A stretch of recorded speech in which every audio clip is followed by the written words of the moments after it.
Ինչ է աուտիզմը։ Ինչպես է այն արտահայտվում։ Ինչպես պետք է աշխատել աուտիզմ ունեցող մարդկանց հետ։ Սրանք հարցեր են, որոնք շատ կարևոր են բոլորիս համար։ Առողջ հասարակության մեջ հասկացված ու ընդունելի պետք է լինի ցանկացած անձ։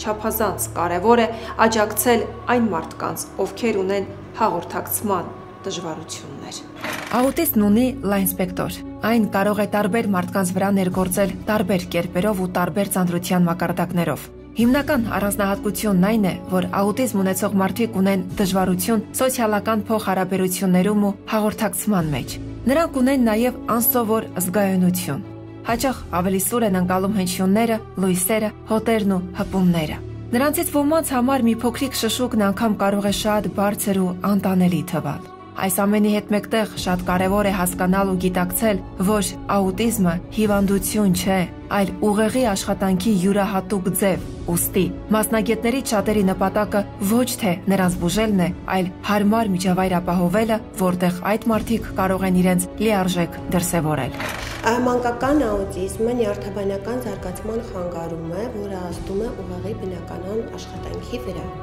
որն էլ ազդում է խոսքի, շփման, հաղորդակցման վրա, արտահայտվում է ինտելեկտուալ խանգարումներով, սահմանափակ հետաքրքրություններով և կրկնվող վարքագծով։ Սակայն շփման դժվարություններ ներկայումս ունեն շատ բալիկներ և միանգամից ախտորոշել, որ երեխան ունի աուտիստիկ սպեկտրի խանգարում, շատ սխալ է, որովհետև դա կարող է ունենալ շատ այլ պատճառներ, հեռացում ծնողից հեռու գտնվելը, ստրեսները, վախերը և դա նույնպես կարող արտահայտվել խոսքի խանգարումներով կամ այլ դժվարություններով և այդ դեպքում պետք չէ նշել, որ երեխան ունի աուտիստիկ սպեկտրի խանգարում։ Աուտիստ մարդիկ որպես կանոն ունեն իրենց սեփական աշխարհը։ Նրանցից շատերը խուսափում են սոցիալական շփումից և նախընտրում են միայնակ լինել, բայց դա դեռ չի նշանակում, որ նրանք չեն ուզում ընկերներ ունենալ։ Պարզապես փնտրում են շփման այլ, երբեմն ոչ ստանդարտ ձևեր։ Ճիշտ աջակցման դեպքում աուտիզմ ունեցող երեխաները կարող են զարգանալ և հասնել իրենց լիարժեք ներուժին, զարգացնելով սոցիալական հմտությունները։ Աուտիզմը ներառում է նյարդային զարգացման խանգարումների խումբ, որոնք հանգեցնում են հաղորդակցման և սոցիալական հմտությունների թուլացման։ Որպես կանոն, աուտիզմը սկսվում է մինչև 3 տարեկան հասակում և ձգվում ամբողջ կյանքի ընթացքում։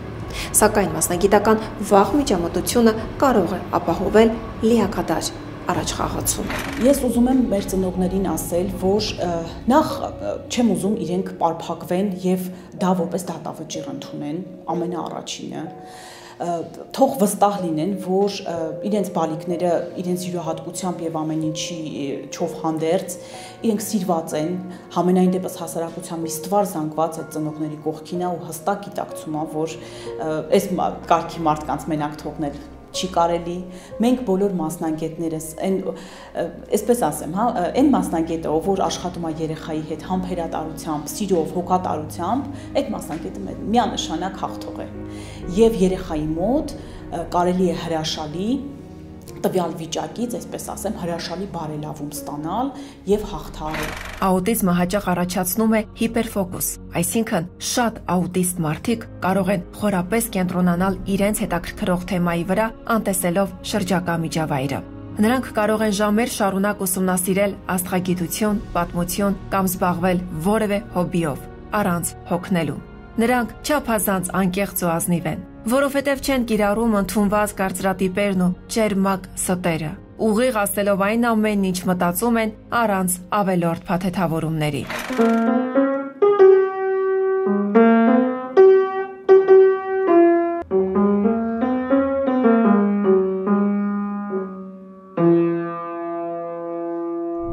Երեխաների մոտ աուտիստիկ սիմպտոմատիկան տարբեր ձև է արտահայտվում, բայց սիմպտոմները կարելի ասել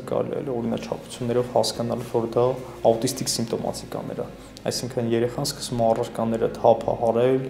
շրջել, պտույտներ կատարել, քայլել թաթերի վրա, ձեռքերը թափահարել, կրկնվող վարժությունները ավելի շատ կատարում։ Սովորաբար ծնողները աուտիզմի վաղ նշանները նկատում են, երբ երեխան լինում է 6 ամսական, սակայն հնարավոր է նաև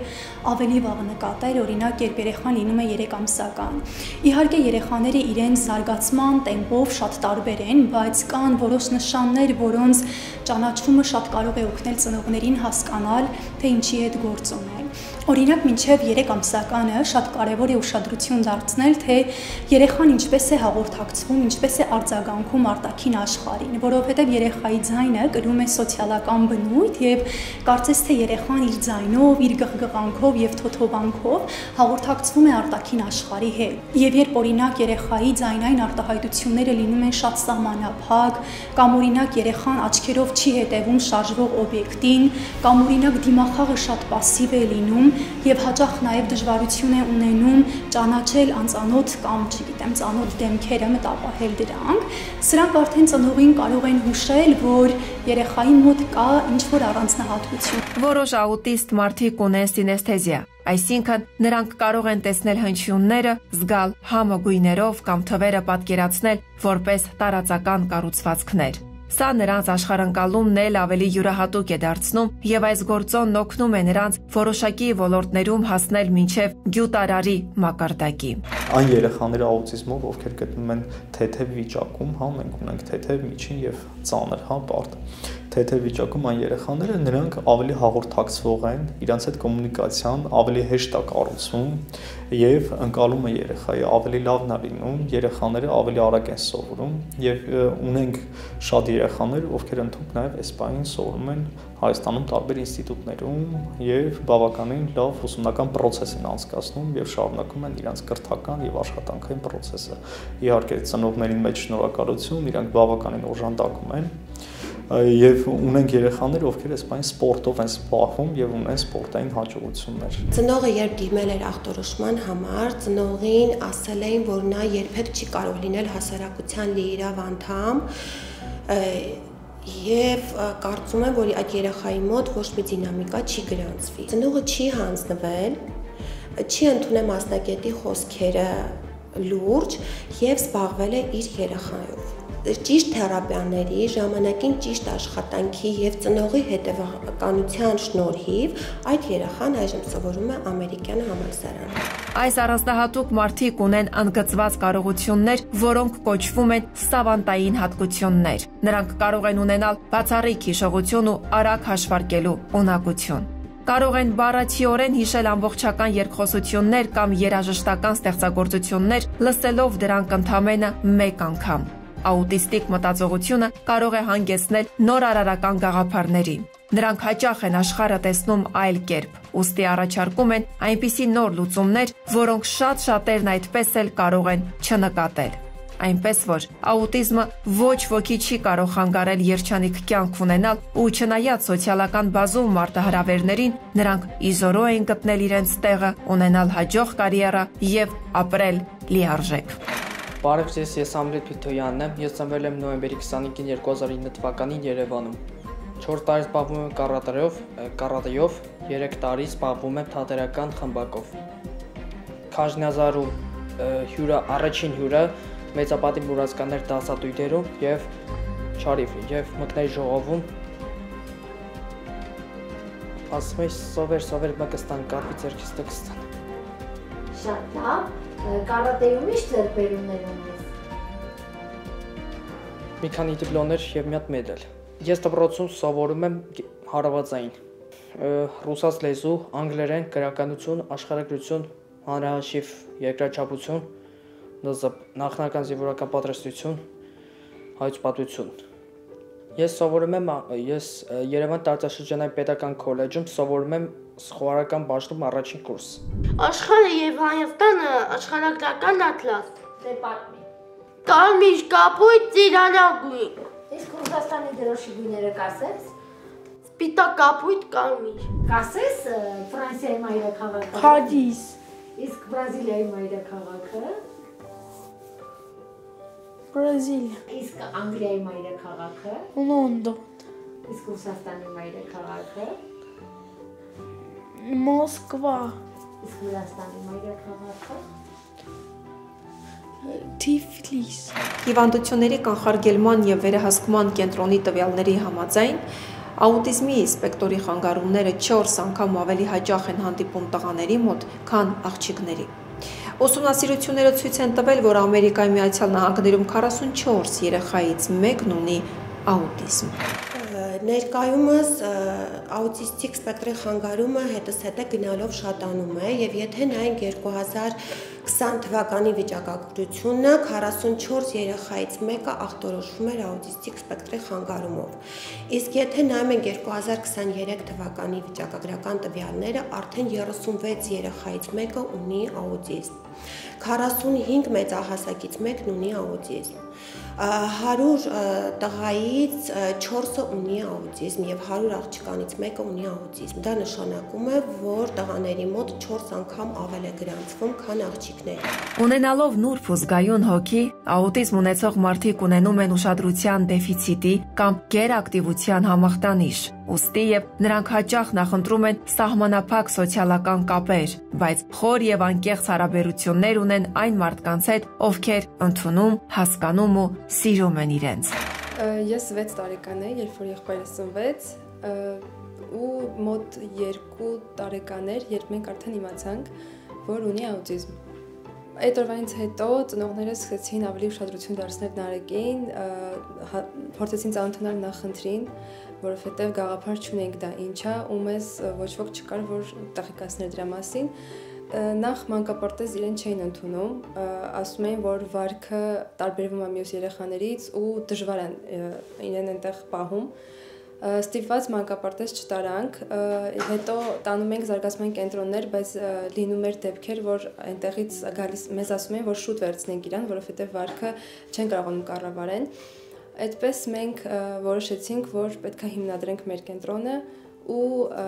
տանենք աշխատանքներ իր հետ ինքնուրույն։ Աուտիստ մարդիկ երբեմն բոլորից լավ են հասկանում օրինաչափությունները։ Օրինակ, մաթեմատիկական կառուցվածքները, լեզվաբանական կանոնները, որոնք շատերը նույնիսկ չեն կարող նկատել։ Նրանք ունեն նաև յուրահատուկ սննդային նախընտրություններ։ Հիմնականում սննդի հարցում ընտրում են որոշակի սննդատեսակներ կապված համի, հոտի կամ ձևի հետ։ Աուտիստիկ սպեկտրի խանգարում ունեցող երեխաներին նաև բնորոշ է սննդի սահմանափակ ընտրությունը, երբ շատ զգայուն են լինում, ինչպես նաև հաճախ երեխաները կարող են ունենալ զգայական ինտեգրացիայի դժվարություն։ Իհարկե այս սիմպտոմները միայն բավարար չեն, որպեսզի երեխայի մոտ տնեն ախտորոշում, սակայն սրանք կարող են լինել այն ցուցիչները, որ անհրաժեշտություն եւ կարիք կա դիմել զարգացման մանկաբույժի խորհրդատվությանը։ Ինչի է շատ կարևոր վաղ սկսել, որովհետեւ երբ երեխաները փոքր են լինում, նրանց ուղեղը շատ ավելի ճկուն է եւ մենք կարողանում ենք երեխայի ամբողջ պոտենցիալը օգտագործել եւ թերապիաները լինում են շատ ավելի արդյունավետ։ Խաղացան ժամանակ տենց արտասովոր խնդիրներ չեմ ունեցել, ամեն բան նորմալ ընթացք է ունեցել, երեխան իրան նորմալ ժամանակին ծնվել է, ծնվելուց հետո էլ ոչ մի խնդիր չի ունեցել, տարիքային զարգացման փուլերին համապատասխան զարգացել է, բայց որոշակի պահի հետընթաց է ունեցել։ Ես տղայիս ունեցել եմ 15 տարեկան հասակում, երեխայի մոտ խնդիրը նկատել ենք մոտ տարի կեսկանից 2 տարեկան ընկած ժամանակահատվածում, երբ որ ինքը աշխատում էր խաղալ մենակ, նույն խաղներ անընդհատ խաղում, բազմոցների հետևում էր թաքնվում, ու արդեն դա ինձ մոտ անհանգստություն առաջացրեց, դիմեցինք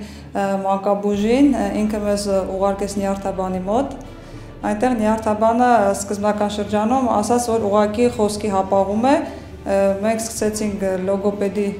պարապմունքներ անցկացնել, բայց արդեն 3 տարեկանում հասկացա, որ չէ, ես ինքս նկատեցի, որ մենք չենք տեսնում այն արդյունքը, որ եթե լիներ խոսքը, պետք է ավելի արագ հասնենք արդյունքի, հասկացա, որ չկա նաև անունի արձագանքը, պտտվում էր ինքը անընդհատ իր առանցքի շուրջը ու հասկացա, որ արդեն աուտիկ սիմպտոմատիկա կա էլի նրա մոտ։ Աուտիզմ ունեցող երեխաների ծնողների մեծ մասն ունեն բազում վախեր ու անհանգստություններ, թե ինչպես կզարգանա երեխան, ինչպես կգնահատվի հասարակության մեջ, կհասկանան արդյոք նրա կարիքներն ու պահանջմունքները, կկարողանա լիարժեք ինտեգրվել հասարակության մեջ, հատկապես դպրոցում կամ հանրային այլ վայրերում։ Կհաղթահարի մեկուսացումը, թե ոչ։ Ես միանգամից ընդունեցի խնդիր իր բոլոր բարդություններով ու հասկացա, որ պետք է պայքարեմ, ուրիշ տարբերակ չունենք, ամուսինս մի քիչ դժվար ընդունեց, բայց ինքն էլ ընդունեց ու միասին հաղթահարեցինք այդ, ինչ ասեմ, վախը, որ չգիտենք էլ ինչ ենք անելու, հիմա բոլորն էլ արդեն ընդունում են, որ նա ունի առանձնահատկություն եւ պետք է նրան ընդունեն այնպես, ինչպես որ ինքը կա։ Հիմա ասել ենք այն փուլին, որ երեխան հաճախում է հանրակրթական դպրոց, մյուս բալիկները ընդունում են Կարենին այնպեսին, ինչպեսին որ նա կա եւ շատ սիրված է Կարենը դասարանում։ Ինչ որ մի բան, եթե Կարենը չի կարող անել, դասընկերները միանգամից օգնության են հասնում։ Այդ առումով էլ է Կարենի եւ մեր բախտը բերել, որ դասարանը ի սկզբանե սիրեց եւ ընդունեց Կարենին իր առանձնահատկությունով։ Իրականում իմ ամուսինը ավելի սթափ է ամեն ինչին նայում, քան ես մի քիչ sense հուզական այդ զգացողությունները իմ մոտ ավելի մեծ է, այսինքն մի հասարակ բանից ես կարող եմ sense պանիկայի մեջ ընկնել, հակառակը իմ բոլոր հարազատները, ընտանիքի անդամներ, ծնողներ բոլորը աջակցում են երեխու հարցում, այսինքն խնամքի հարցում։ Շատ հաճախ աուտիզմ ունեցող երեխայի ծնող լինելը չափազանց բարդ է, բայց դա ընդամենը մեկ տեսանկյունից։ Համապարփակ ընկալման հետևանքում անհնար է չգիտակցել, որ այդպիսի հետաքրքիր ու առանձնահատուկ զավակ ունենալը սիրո, ուժի ու ինքնակատարելագործման կատարյալ աղբյուր է, որովհետև աուտիզմ ունեցող երեխայի ուղին ու ճակատագիրը յուրահատուկ է, բայց ոչ երբեք սահմանափակ։ Նարեկի հետ իրականում բլոգինգով եմ զբաղվում այս պահին, հենց աուտիզմն է թեման, տարբեր հարթակներում նկարում եմ իր հետ ու դա սկսել եմ 2020 թվականից, երբ որ ռիսկի գնացի ու որոշեցի, որ պետքա լսարանից պատմեմ իր մասին։ Նարեկի հետ կյանք առանց իրա չեմ պատկերացնում իմ կյանքը, ես ես վերջերս եմ ամուսնացել, մոտ մի քանի ամիս է ու մի քիչ դժվար է, երբ որ դու հեռու ես իրանից լինում, որովհետև արդեն սովորել ես իրան ու նամանավանդ գիտես, որ ինքը քո կարիքը ունի անընդհատ։ Ինքը միայնակ չենք թողնում իրեն, որովհետև չի կարողանում, նախ ինքը վախենում է դուրս գա, միայնակ ինքը պարտադիր պետք է իր կողքին ինչ-որ մեկը լինի։ Ու ամեն պահի, երբ որ աշխատանքի եմ լինում կամ տունն եմ լինում, մտածում եմ տեսնես հիմա ինչ անում կամ որտեղ է, ինչ է մտածում ու ինքն էլ արդեն սովորել է, որ երբ որ ինձ տեսնում է, պետք է իմ հետ գնանք ինչ-որ տեղ։ Շատերը լսելով իրենց երեխայի ախտորոշման մասին մերժում են, դժվարանում են ընդունել իրավիճակն ու հարմարվել դրան։ Սա ավելի քան բնական է, որովհետև այն մեծ ցնցում է ցանկացած ծնողի համար։ Սակայն միայն իրականությունն ընդունելով ու խնդրի հետ դեմ առ դեմ հանդիպելով է հնարավոր քայլեր ձեռնարկել երեխային օգնելու եւ համապատասխան աջակցություն ցուցաբերելու համար։ Աուտիզմը հիվանդություն չէ, այլ պարզապես մտածողության ու ընկալման ձև։ Այսպիսի երեխաներ ունեն իրենց աշխարհընկալման առանձնահատկությունները, որոնք կարող են բերել նոր արարական մտածողության եւ տաղանդների զարգացման, իսկ ընտանիքի ու շրջապատի ցուցաբերած սերն ու համբերությունը կարող են հրաշքներ գործել։ Հայկը հենց ինքը իրանով յուրահատուկ է, որ կա մեր կյանքում, փոխել է մեր աշխարհայացքը, մտածելակերպը, յուրահատուկ ինքը մենք մի պահ նկարում ենք միասին ու շատ հետաքրքիր նկարներ է ստացվում, չեմ կարող ասել, որ ինքը կդառնա sense տաղանդավոր նկարիչ, բայց ստացվում է գեղեցիկ նկարել, ինքը բացառիկ հիշողություն ունի, այս պահին իրան այդ վարքային խնդիրներն է մի փոքր խանգարում, որ կարողանանք ինչ-որ նոր տաղանդ բացահայտենք։ Լավ մարզիկ է, շատ ճկուն է սպորտում, ես իրան տեսնում ճիշտ ասած սպորտում, երաժշտական լսողություն էլ շատ լավ ունի, որովհետև ես փոքր ժամանակ ինքս որ եղել եմ մասնագետ, շատ եմ նվագել, անդադ լսել ենք, դա իր մեջ նստված կա տվել, մյուս կողմից սպորտն է, որ ստեղ էլ ունի, դա էլ պապայի կողմից է եկել, որովհետև մարզիկներ են ամուսինս, իր հայրը, բոլորը, այդ կողմից էլ է դա գենետիկորեն հաջողություններ ես թվում է կունենանք սպորտում, առայժմ դա եմ տեսնում, հետագայում տեսնենք, ոնց կլինի։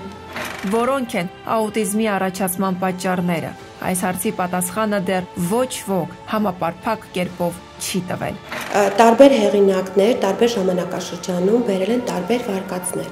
սակայն վերջի վիճակագրություններով առաջ են քաշում այն վարկածը, որ աուտիստիկ սպեկտրի խանգարումը առաջանում է գենային եւ միջավայրային փոխազդեցությունների արդյունքում,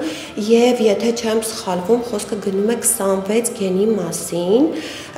այսինքն դա համարվում է մուտացիոն գեն։ Երբեմն աուտիզմի առաջացումը կապում են նաև սաղմնային զարգացման խանգարումների հետ։ Կան ուսումնասիրողներ, որոնք պնդում են, որ աուտիզմի առաջացման պատճառ կարող են դառնալ մանկական պատվաստումները։ Այս բանավեճերը սկսվել են դեռևս 1998 թվականից, երբ Էնդրյու Ուեյքֆիլդը MMR պատվաստանյութը կապեց աուտիզմի հետ։ Եթե կար այդ խնդիրը թեկուզ, պատվաստումից հետո ավելի արտահայտիչ դարձավ ու մեր մոտ մտածելու տեղիք եղավ, թե ինչ է կատարվում երեխու հետ, որ ինքը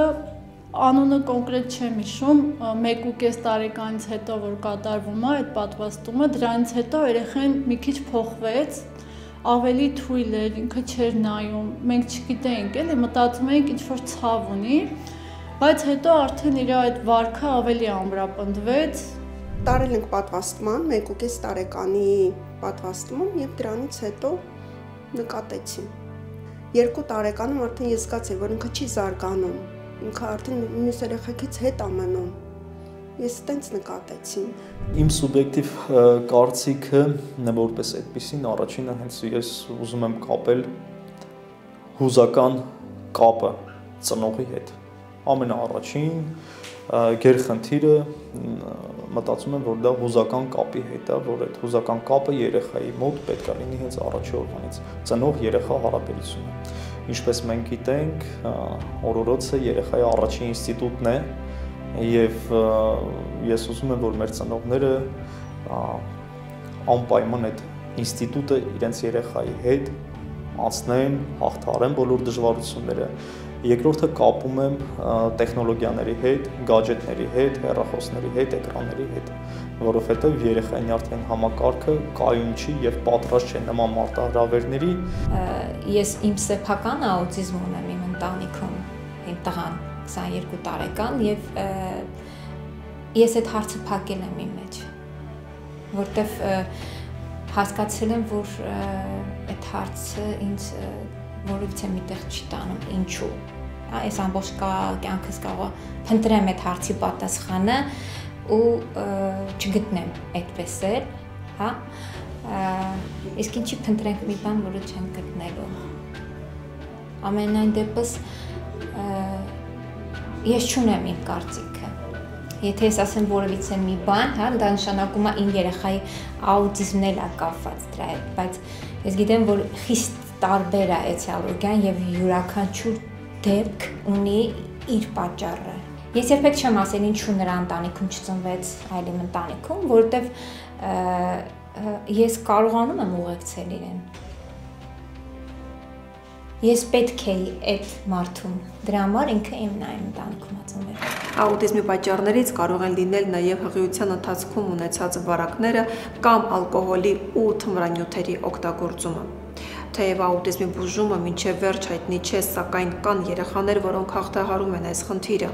Շատ կարևոր է վաղ ախտորոշումն ու համապատասխան աջակցությունը, մասնագետների կողմից տրվող զարգացման խթանող ծրագրերով, ինչպես ուսումնական, այնպես էլ սոցիալական հմտությունների ձևավորմամբ։ Նշվել է նաև ինչ խոսք պատվաստումները, բայց դա հերքվել է, մեծ գիտնականների հսկայական մի հատ խումբ կա, որը պնդում է գենետիկ ազդեցությունը, ինչ խոսք նաև միջավայրային գործոնները, հա,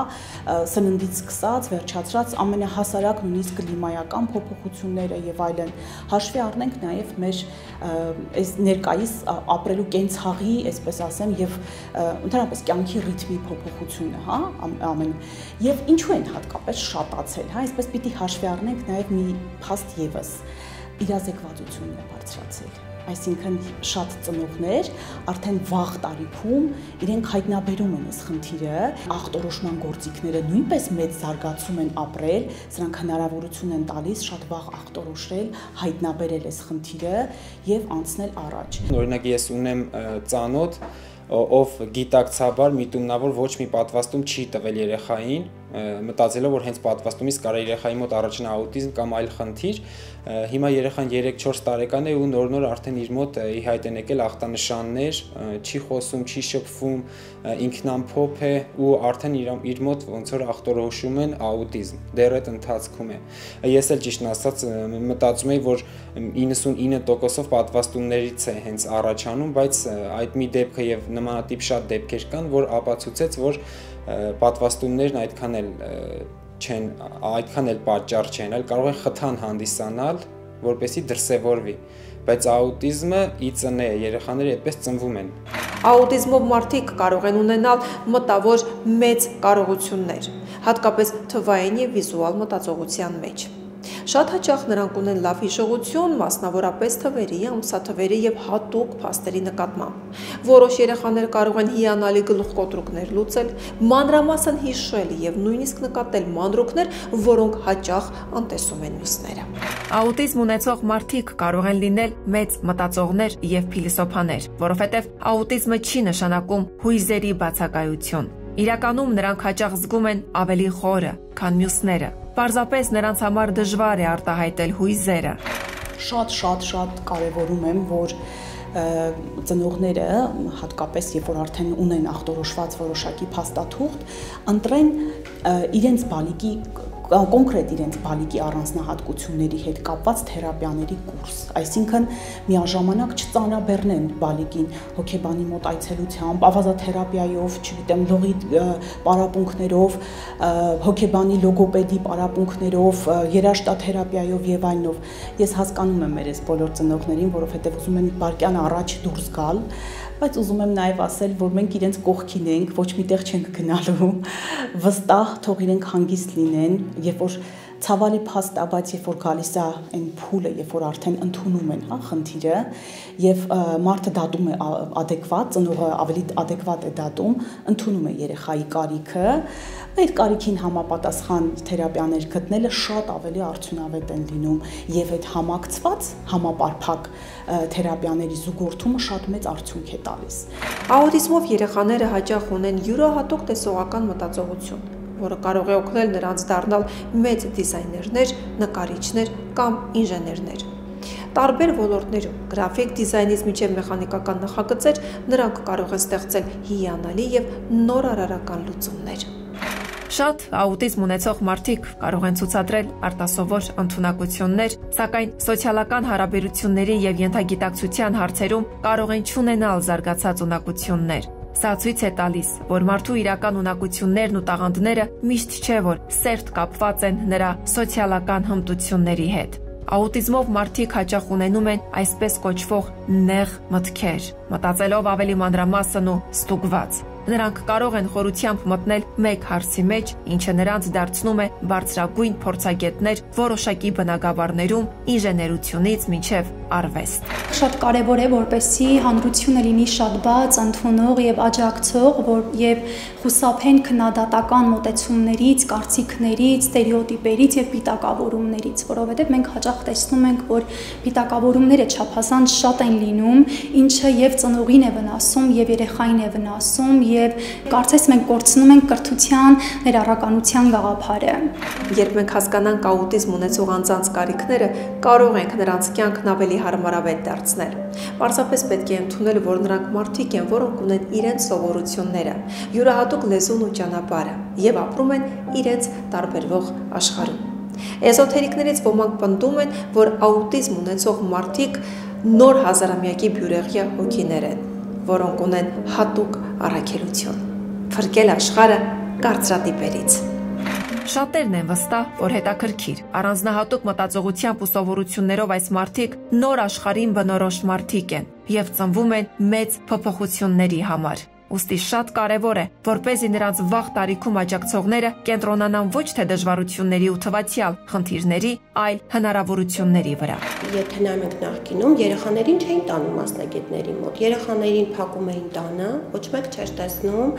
եւ ոչ դպրոց էին տանում, ոչ մանկապարտեզ էին տանում, սակայն հիմա ծնողը ավելի զգոն է, ավելի ուշադիր է եւ ամեն նախանշանի դեպքում երեխաներին տանում են մասնագետների ծնողների մոտ ախտորոշումից հետո արդեն սկսվում է հստակ աշխատանք։ Թերապիան առաջին հերթին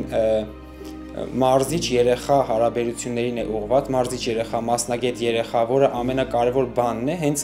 շփման համար ստեղծվում է պայման, որպես երեխան ընկալի որպես մարզիչ, ընկալի որպես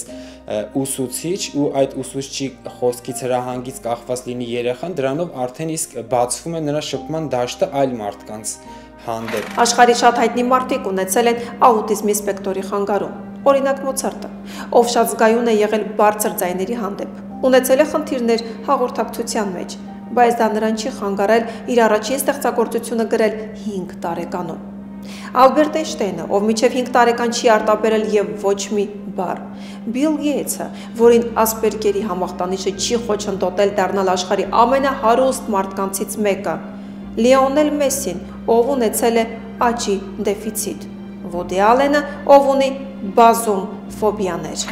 Աուտիզմ ունեցող մարդկանց շրջանում հաջողված պատմությունների ու կենսագրությունների պակաս չկա։ Մեծ անհատների համար այն խոչընդոտ չէ բարձունքներին հասնելու համար։ Ուստի ցանկացած երեխա կարող է գտնել իր սեփական ճանապարհը, եթե ստանա ճիշտ աջակցություն։ Հայաստանում նույնպես քիչ չեն այս սպեկտրի խանգարում ունեցող երեխաները։ Այստեղ նույնպես անհրաժեշտություն կա նրանց համար ավելի բարենպաստ միջավայր ստեղծելու։ Այս գործում կարևոր է ընտանիքի ու մասնագետների միահամուռ աշխատանքը հաղթահարելու մարտահրավերները։ Շատ հաճախ հանդիպել ենք այն հարցին, արդյոք ճիշտ է ներառական կրթությունը, եւ ինչու է գալի երեխան դպրոց, որ չի կարողանում բոլորին հավասար գրել եւ կարդալ։ Սակայն ստեղ հարցը առաջանում է, որ երեխան չի գալի միայն դպրոց գրել, կարդալու կարողություններ ձեռք բերելու համար։ Երեխան լինում է դպրոցում, լինում է նեյրոտիպիկ զարգացող երեխաների հետ միևնույն միջավայրում, եւ մենք նկատում ենք օրեցօր, թե ինչպես է երեխայի վարքը ավելի դրական դինամիկա է նկատվում երեխայի մոտ։ Սիրելի ծնողներ, ձեր երեխայի ապագան կարող է ավելի լուսավոր լինել, քան պատկերացնում եք։ Աուտիզմ ունեցող շատ երեխաներ մեծանալով դառնում են ինքնուրույն, հարմարվում են հասարակությանն ու գտնում իրենց տեղը կյանքում։ Ժամանակի ընթացքում դուք կտեսնեք, որ ձեր երեխայի ունակություններն օրեցօր ծաղկում են եւ նա բացահայտում է իր ամբողջ ներուժը։ Դու պետք է ուժեղ լինես, որ անցնես իր այդ փուլը։ Ամենակարևորը, որ դու իրան ցույց տաս, որ դու իրան շատ սիրում ես։ Այդ երեխան զգում է քո կարիքը։ Եթե դու ուժեղ չլինես, ինքն էլ կթուլանա։ Պետք է ուղղակի այդ փուլը անցնենք։ Դժվար է, բայց պետք է անցնենք։ Չեմ կարող ասեմ, որ լիարժեք համակերպվել եմ։ Հաղթահարում եմ։ Ինչ է հիմա հաղթահարում եմ։ Յուրաքանչյուր երեխա ունի սիրո, հարգանքի եւ հավասարության իրավունք, հաշվի չառնելով նրա առանձնահատկությունները։ Սիրով եւ համբերությամբ պետք է վերաբերվել առանձնահատկություններով օժտված այս յուրատիպ մարդկանց, որովհետեւ մեզնից ամեն մեկը պատասխանատու է ավելի համերաշխ հասարակություն կառուցելու մեծ գործում, որտեղ ցանկացած մարդ, անկախ իր կարգավիճակից ու խնդիրներից, կկարողանա ապրել լիարժեք կյանքով եւ բացահայտել իր ներուժը։ Կհանդիպենք